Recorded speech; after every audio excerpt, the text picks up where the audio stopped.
So starting off, we'll take a look at those Russian losses, as currently Russia sits on more than 484,000 military personnel losses, which comes as part of a truly staggering 1,740 additional Russian personnel losses in the past day. Then, as for hardware losses, a whopping 31 tanks and 42 APVs and 15 artillery. Then we'll head across to the map and start out in Ukraine, as the General Staff of Ukraine's armed forces reported ongoing battles for Vovchansk in the Kharkiv Oblast, as Ukrainian troops fight to repel Russia's attempts to seize the city. Previous Russian gains have prompted Ukraine to mount a defensive operation, deploying additional reserves to stabilize the frontline situation, as Ukrainian defenders are inflicting fire damage on the incursions, utilizing unmanned systems for reconnaissance and for precise strikes. We saw one such example of a Ukrainian FPV drone that attacked a Russian infantry assault group by the tree line somewhere in the disputed region. And in standard Russian army style, meat grinder tactics have been employed, with hundreds upon hundreds of Russian soldier losses in the process already, with reportedly up to 5 Russian battalions attempting to advance just on Vovchansk alone. Battles also raged in what's been referred to as a grey zone border settlement, or series of settlements, including Strelesha, Pilna, and Borisivka, with some reports at the moment identifying this red zone as something of a grey zone in the past day instead. President Zelensky described the situation in the Kharkiv Oblast as difficult, with Russian troops trying to gain a foothold in some villages amid the heavy fighting. Ukrainian Commander-in-Chief Alexander Syrsky noted that the Russian breakthrough attempts have been halted, although the situation is rapidly changing in several sectors. British Foreign Secretary David Cameron also noted and warned of the extremely dangerous situation in Kharkiv, urging allies to bolster support for Ukraine, which somewhat reminds me of the ongoing dynamic of this war, where if Ukraine is achieving ground objectives, the West continues to support Ukraine, and if Russia is instead achieving ground objectives, then the West tends to then up its commitment levels to Ukraine. And we've seen this before with HIMARS, Storm Shadows, ATACMS, Patriot air defense systems, IRIS-T systems, you name it, F-16 soon, bilateral security agreements, NATO accession talks, EU accession talks, sanctions on Russia, more sanctions on Russia, and the redistribution of frozen Russian assets to fund Ukraine. Oh, and I should also pop in that laundry list. French President Macron also threatening to put French boots on the ground. Feels like a no-win scenario for the invading force. Then also for this region, a Ukrainian soldier shared a video showcasing some Kharkiv fortifications, revealing a network of trenches connecting concrete shelters. These ones are staged back a little bit from the actual country borders themselves, with some soldiers stating that they compared these positions favourably to those near Bakhmut, noting the contrastingly superior construction and fortifications of the defence lines, which Russian forces would inevitably find a bit difficult to breach these types of positions. And then also in the mix, and related to this situation here on the ground, the US Secretary of State Antony Blinken acknowledged the cost of the months-long delay in approving the supplementary budget request and sending equipment to Ukraine during a recent interview yesterday. Despite the setbacks, Blinken expressed confidence in Ukraine's ability to hold the line in the east, as Russian troops launched a new offensive targeting Kharkiv back on May 10th. He also stated that he believes Ukraine can maintain its advantage in the Black Sea and hold Russian forces at risk, including in Crimea. Oh, and quick last mention for this region, as you might guess, the Russian Volunteer Corps, who are the anti-Kremlin Russian units, backed by Ukraine, are actively involved in the defense of Vovchansk and the Kharkiv border area. For instance, here we see a BTR-82, which is firing at Russian units near the Vovchansk meat processing plant. And there is no innuendo there, it just happens to actually be a meat processing plant. Then looking around on the map, because somewhere in the east we saw the effective destruction of a Russian tank with a well above average sized ammunition cook-off. Then another destroyed tank by a Ukrainian FPV munition. Then we saw a Russian ammunition depot which was struck in occupied Luhansk just this morning.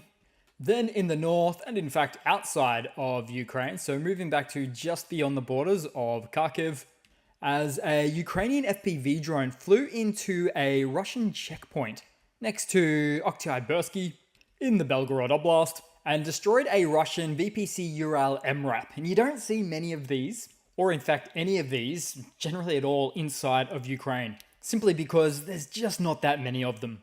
So instead, they stay inside of safer Russian grounds. Well, not that much safer today.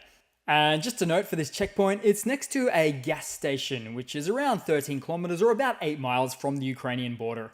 Now, there is in fact a much more official checkpoint or border entry point, obviously for civilian use in years gone past. But of course, these days, with all of these military actions, things need to be pushed right back. Then headed across to some news for today. So South Korea's National Intelligence Service, or the NIS, is investigating suspicions that North Korea has supplied Russia with artillery shells and other weapons manufactured in the 1970s. The investigation comes after the South Korean media reports claimed that 122mm artillery shells made in North Korea in the 1970s were used on Ukraine's Eastern Front. Both Ukrainian and US officials have previously confirmed Russia's use of North Korean-produced weaponry in attacks on Ukraine, and as of now, the NIS is analysing the situation in detail and tracking the overall military cooperation between North Korea and Russia.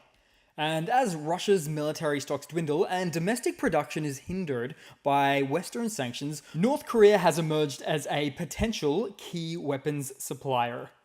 Russia, of course, was also believed to be purchasing missiles from North Korea for use in Ukraine, but that may have turned out to be a short-term exercise due to quality issues and seemingly limited availabilities to supply Russia with so far. Then for some big news for the day. So in a surprising move, Mr. Vladimir Putin reportedly dismissed Defense Minister Sergei Shoigu, nominating Andrei Belousov as his replacement. Now, Shoigu, a longtime close ally of Putin, has led the Russian Ministry of Defense for over 11 years. And despite facing criticism from pro-war hawks for mishandling the war effort in Ukraine, Shoigu was appointed as the secretary of Russia's Security Council, replacing Nikolai Patrushev, who in fact held the position since 2008. And so as for this Minister of Defense shakeup, Belousov, a relatively unknown figure, is otherwise known for supporting increased military spending and mobilizing Russia's economy for the war effort in Ukraine. Kremlin spokesperson Dmitry Peskov also stated that Belousov's task is to integrate the military-industrial complex into the country's economy. As such, my crystal ball tells me we're probably going to see a lot more Russian factories go under and, of course, go up in flames after the new defense minister tries to strong-arm those companies into cutting profits and going into debt to support the Russian war machine. Now, it should also be mentioned that Belousov's background includes serving as Russia's economy minister and former deputy prime minister, which just goes to show that Putin continues to install figures that he can trust, as opposed to those that actually have any experience in the role. Not exactly a meritocracy over there. Which is also no different to Shoigu himself, who also never had a military background to speak of. So in the end, this move of a defense minister switch-up likely has the new puppet serving as a nominal figure without any real decision-making power. So possibly another yes man, which will still be inherently less experienced than Shoigu, who just finished his almost 12-year tenure in the role. But of course, I'm sure you might wonder, in this game of musical chairs, will Shoigu ever get ousted and have to decide between a window or a cup of tea? Well, possibly, but I still maintain that Putin needs Shoigu alive for now, just in case things go south and Putin finds himself at The Hague, the International Criminal Court, at which point he would definitely attempt to make Shoigu his fall guy. But it wouldn't work at all. Although Putin likely doesn't realize that, living in his little bubble of ignorance. Then to some economy news for Russia. So Russia's struggling energy giant Gazprom faces increased taxation this year, despite record losses. The company's revenue fell by 30% last year, with a net loss of $6.9 billion, the largest in 25 years, due to the worsening relations with Europe following Russia's full-scale invasion of Ukraine. Now, Gazprom, heavily reliant on European markets, struggled to find alternatives after the EU moved away from Russian gas. And so, while finding some success in other foreign markets, this only accounts for about 5 to 10% of its European sales. Not to mention they don't really have the delivery mechanism for it either. And already, Moscow has heavily taxed Gazprom's revenue over the last 2 years, with the company paying $28 billion to the government in 2023, accounting for about 10% of the government's entire revenue. And so the decision to further increase taxation has forced Gazprom to cut investments by 15% this year, with profits expected to be restricted until 2030. And when speaking about this, Gazprom's head said that gas production dropped 25% in September of 2023, blaming, quote, politically motivated decisions by countries refusing to import Russian gas. And, well, on that front, Russia had its own politically motivated decisions to invade another country, causing this problem in the first place. But of course, even for Russia and Putin, taking on powerful oligarchs, owners, directors, CEOs, etc. of companies is not an easy feat, unless, of course, they are all hit with a wave of super coincidental, mysterious deaths, in an effort to force these large companies into compliance with any Russian narratives or goals, thus driving their economic models into the ground, along with Russia in the process as well. And then in some other news, and speaking of Russian oligarchs, Italy has reportedly spent 32 million euros over the past 2 years maintaining and servicing the seized yachts of Russian oligarchs. The Italian Ministry of Finance has been shouldering the burden of all expenses, including mooring fees, for the 7 vessels in their custody. Just 7. So this expenditure highlights the ongoing financial impact of sanctions imposed on wealthy Russians in response to the conflict in Ukraine.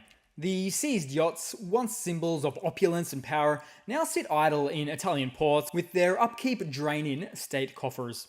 And so, as you can imagine, many online citizens, or netizens, have added their own 2 cents onto the matter, with some calling for selling these yachts, while others say strip them, then sink them. I like that one. And even a rare few recommended converting them into drones and sending them back to their country of origin, if you know what I mean. But either way, it's high time some of these Russian assets abroad get sold, then putting that money to good use. And sooner or later, some legislation will come along to allow for that. Then headed across to a quick rapid-fire Russian military mobilization blunder segment, as there are multiple recent stories with a single common theme. As Russia is still experiencing a lot of draft dodgers, or the to-be-drafted population, deserting. Some have escaped to Thailand or Bali, and reportedly a rare few even went to the States, specifically at Alaska's St. Lawrence Island. Population 1,500. So that's a bit weird when someone shows up to the island with a thick foreign Russian accent. And in some other related news, even some Russian Z channel social media posters are also having been called up. So now they have to live up to all of that dirt they espoused in support of Russia's invasion of Ukraine. Let's see how that goes. Then as for a little bit more of this military mobilization blunder news, we've also seen the case where the Russian army beatings continue until the morale improves. And this poor guy was just guilty of drinking vodka and thus getting re-educated, quote unquote, for alcohol abuse. Which is like forcing a Russian to go against their very nature. You can't just rip the spots off a leopard. Then headed across to something a little bit lighter for a moment, as the stunning natural beauty shown for this recent occasion of the Northern Lights, with the photos taken in the Donetsk region near Kramatorsk. Then headed across to a quick funny to round it all off for today, guys. And I wouldn't normally put this in the funny section, but the Russian-based author seemed to be having a bit of a laugh, so here we go. As he noticed playground swings and equipment in Chelyabinsk of Russia, where they were all literally just all chained up. It's like living in some sort of dystopian society. But when you're living more and more in an economically destroyed society, compounded by a partial thief mindset for a nation, who seem to love their white goods, then I guess this is all you can really expect. So that's it for today, guys. Thanks again for watching. Please continue to like and comment. Thanks for everything, and I do hope to see all of you guys there in the next one. Cheers!